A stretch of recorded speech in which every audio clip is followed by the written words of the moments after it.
Hey, we're live on the 5 a.m. Mester Scrum Show. Hope you're doing well today. Oh, it's been a lot of things going on. So, first off, I got to say, sorry about not having a show on Monday. Eagles lost Super Bowl.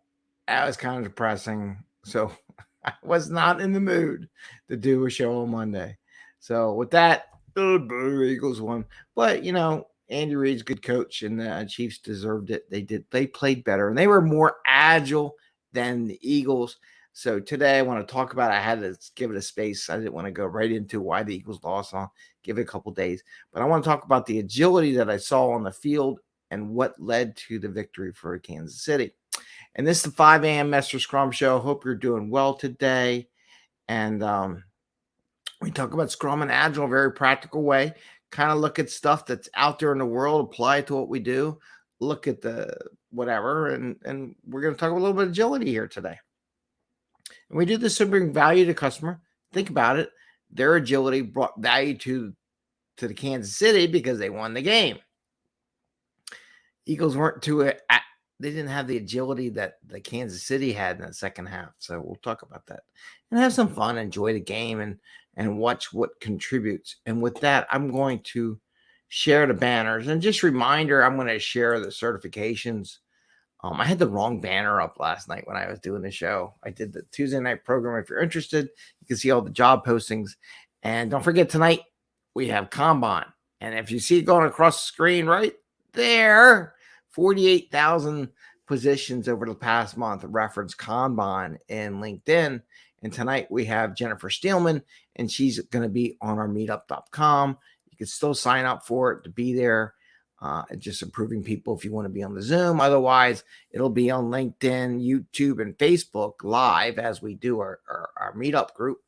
And you can ask questions. You can still comment and stuff. And I'll do my best to caption the comments on the system and relay them to Jennifer as she talks about Combine. So it's a good session. It should be fine. It's going to be a small group, not too big, but I don't know if you want a lot of people on these things sometimes, but it'll be good. We'll learn a lot. I'm going to learn a lot. I'm planning to learn a lot from someone who teaches Combine. So this would be cool. So what's up with the game? So what's with the Super Bowl? Let's get to the fun things. And I wrote a couple of things. And just for reference, so Andy Reid was the coach for the Eagles for a lot of years. Didn't like Andy Reid. I'm just going to admit it right there. Because you know why I didn't like him? I didn't think he was very agile. I don't think he was ability to adjust. He would have a scripted set of 20 or plus, I don't know how many numbers we used to say. He's always had to run those plays. And he wouldn't go off that no matter what was going on. He wouldn't deviate. And then he would mess up his timeouts. There's two things. He couldn't be agile, and the time management was terrible. Well, over the years, I guess Andy Reid finally fixed those things, and he's very adjustable come the second half. Maybe that's why they didn't score in the first half either, because he wasn't adjusting in the first half. But in the second half, he did. And one of the things for being agile in the game, and this is why you want to learn about agile as a way you operate and not just a set plan. So we just talk about having a set plan doesn't work. Clearly, in the first half, Andy Reid's set plan wasn't working because the Eagles are up. There was a couple mistakes and all, but if it wasn't for that, the Eagles would be trouncing them. But Andy Reid's set plan was not working. And that's one of the things about being agile. You can have a plan, but you got to be able to deviate. One of the things in football is the way plays are written. And unless you play, you sometimes don't realize that. You do a lot of plays to see how the other team will react to your play, how they cover stuff, what they do. And it was clear that the Eagles were over pursuing. They used a feedback loop by the Chiefs to figure this out. The feedback loop was run the play, quickly adjust based on if they were doing what we expected or not. And they ran 2 consecutive plays in a row because the Eagles were over pursuing, and they picked up on it and ran it. And why they over pursued one way, the receiver went the other way, and he was wide open for a touchdown twice in a row, like within 15 minutes. It was really sad. The Eagles defense was not agile enough to adjust to see that their teams were over pursuing and they weren't looking for those feedback loops or something. He wasn't paying attention to what was going on, that his players were way over pursuing, way overdoing, and then leaving the whole area of the field empty, right? And so that coach was not being agile. So somehow, after all these years, Andy Reid finally became more agile in his play calling, was able to adjust to what he was seeing, experiencing. And that's why in sprints and agile, the reason why we don't want to estimate so far in advance, because you don't know what's coming. You can make a plan, right? But you have to be adjustable. So the whole idea of being adjustable in our sprint planning or quarterly planning, if you did safe, is that things will happen that will bring you more value, right? And this is, listen where I'm going here. So you may think certain functionality will have value, right? Certain things that have value. But as you're doing it, you may get a feedback loop from the customer said they really liked this. And that is what's bringing value to the organization. And that's what you really want to finish first and get out to the customer.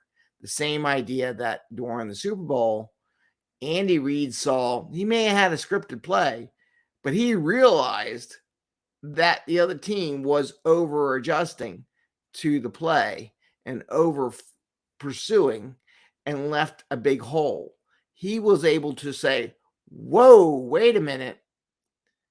They're way over adjusting. They're way over pursuing.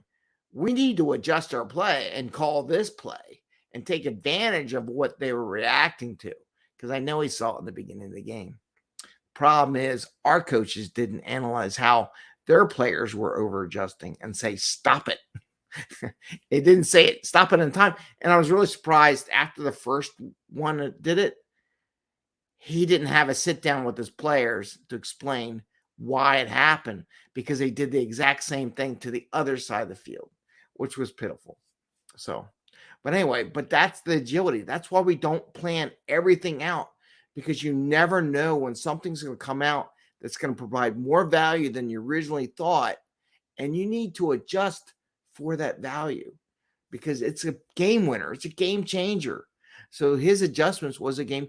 And that's why we don't try to plan everything and get crazy if the plan doesn't work, because something will come around. Now, you shouldn't change a plan if the thing coming around ain't worth squat, right?